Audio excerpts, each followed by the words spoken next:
Hello student, आज हम बात करेंगे mechanical operation and solid handling के नया टॉपिक है angle of repose and angle of internal friction. तो हम बात करेंगे एंगल ऑफ रिपोज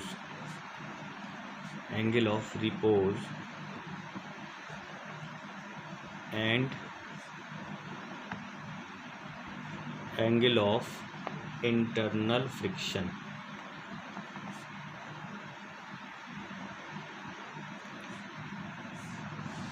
ठीक है, तो हमारे पास एक डायग्राम है।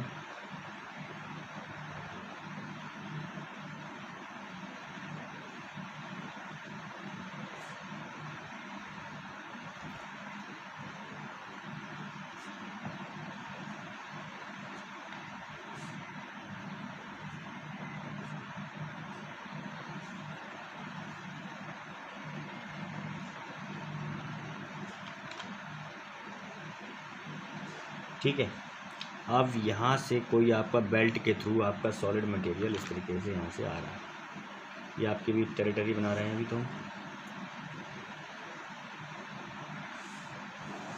ये आपका सॉलिड मटेरियल यहाँ पर आ गया, सॉलिड पार्टिकल आपके यहाँ पे आके इकट्ठे हो रहे हैं। बेल्ट के थ्रू अब उनका ट्रांसपोर्टेशन हो रहा है। ये आपकी क्या है, एक बेल्ट है जो आपके सॉलिड मटेरियल क्या कर रही है, ट्रांसपोर्टेशन कर रही है। ठीक है, ये जो एंगल है इनके बीच में ये बन रहा है यहाँ पर, ये है अल्फ़ा टी। ये बताएंगे अल्फ़ा टी क्या होता है। ठीक है, तो ये हमारे पास डायग्राम है। तो क्या होता है, जो पार्टिकल के भीतर जो विदिन जो फ्रिक्शनल फोर्स है, ठीक है, जो पार्टिकल्स हैं उनके बीच में कुछ ना कुछ आपस में ये आप टकराएंगे तो उनके बीच में कुछ ना कुछ फ्रिक्शनल फोर्सेस होगा। तो उनका measurement angle of internal friction से हम मेज़र करते हैं। ठीक है, तो पार्टिकल्स के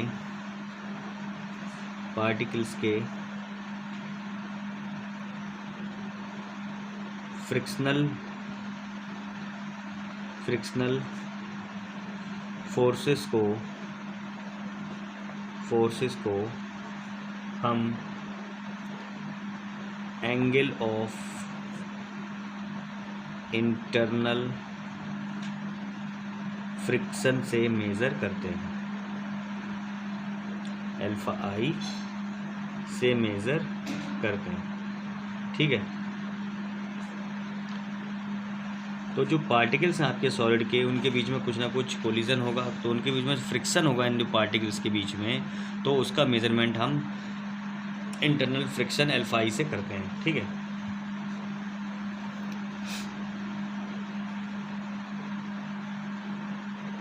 जो एंगल ऑफ इंटरनल फ्रिक्शन है वो बताता है कि जो पार्टिकल की कैरेक्टरिस्टिक्स है, यानी एंगल ऑफ इंटरनल फ्रिक्शन हमें क्या बताएगा, पार्टिकल की कैरेक्टरिस्टिक्स बताएगा, जिसके द्वारा हम उनके लिए जो स्टोरिंग वेसल है सॉलिड पार्टिकल को, लाइक बिन्स, सियोल्स एंड हॉपर्स, उसका डिज़ाइनिंग कर सकें। ठीक है, तो एंगल ऑफ इंटरनल फ्रिक्शन द्वारा angle of internal friction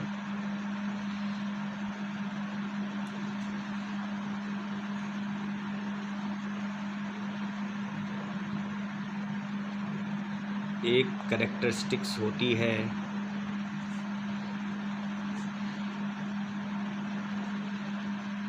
solid particles की, जिसके द्वारा हम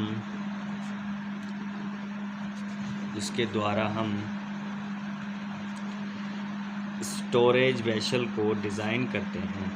storage vessels like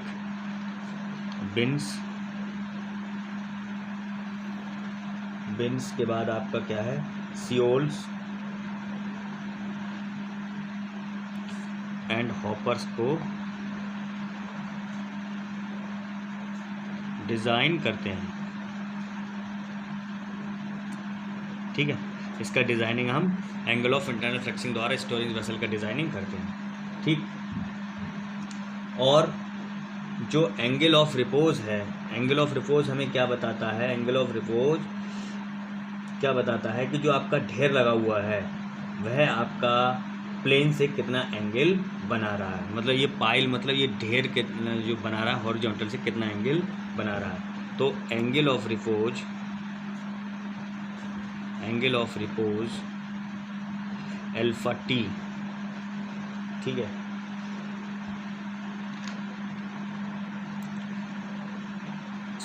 solid surface से पाइल का एंगल होता है,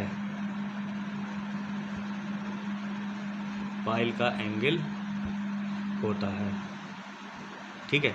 मतलब कि ये सॉलिड सरफेस से आपका जो ढेर बना है वो कितना एंगल बना रहा है, ठीक है। तो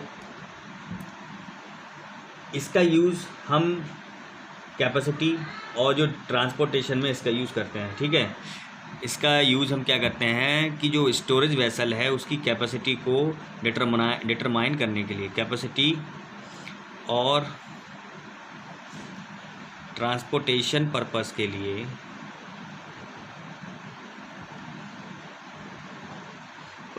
लिए एंगल ऑफ रिपोज आवश्यक है, यानी ये बताएगा हमारे लिए, ठीक है।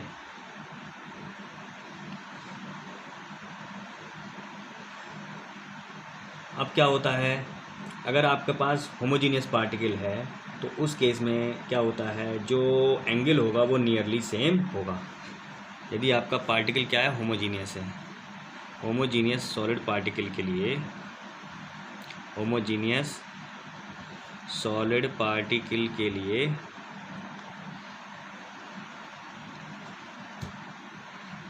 एंगल्स क्या होंगे, सेम होंगे, ठीक है। एंगल्स क्या होंगे आपके, सेम होंगे, ठीक है। एंगल्स क्या होंगे आपके, सेम होंगे। लेकिन जो एंगल ऑफ रिपोज है वो आपका एंगल ऑफ इंटरनल फ्रिक्शन से कम होता है, क्योंकि इस केस में क्या है, क्योंकि जो आपका सरफेस है, ठीक है, अगर आपके कोई मटेरियल लूजली पैक्ड है पाइल में तो क्या है वो उसकी वजह से क्या है, आपका एंगल ऑफ रिपोज हमेशा एंगल ऑफ इंटरनल फ्रिक्शन से कम होता है, ठीक है। तो angle of repose always lesser than angle of internal friction, ठीक है। ये चीज़ हमें ध्यान रखनी है। तो यदि आपके पास कोई वो हाई स्टिक मटेरियल है, ठीक है, तो उस केस में क्या होगा, आपका जो एंगल है सॉलिड पार्टिकल के लिए वो 90 डिग्री होगा कोहेसिव फ्लूइड के लिए, कोहेसिव सॉलिड के लिए, ठीक है। कोहेसिव सॉलिड के लिए 90 डिग्री होगा, और आपका यदि ग्रेनुलर सॉलिड है तो वो कितना होगा, 15 से 30 होगा, ठीक है।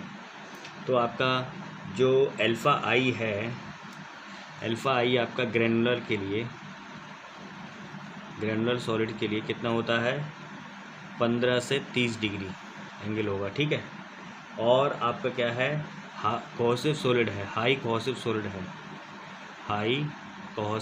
सॉलिड है, तो उस केस में जो एंगल होता है वो आपका 90 डिग्री होता है, ठीक है। तो हमने एंगल ऑफ रिपोज और एंगल ऑफ इंटरनल फ्रिक्शन के बारे में पढ़ लिया है, ठीक है। इसमें हमने पता लगाया है कि जो आपका एंगल ऑफ रिपोज है वो हॉरिजॉन्टल सरफेस से जो आपका पाइल करता है सॉलिड वो कितना एंगल बनाता है, ठीक है। और जो आपका इंटरनल फ्रिक्शन है, फ्रिक्शनल फोर्स है जो पार्टिकल्स के बीच में हो रहा है, वो आपका एंगल ऑफ इंटरनल फ्रिक्शन के द्वारा मेज़र किया जाता है। आज के लिए इतना ही काफ़ी है। Thank you class.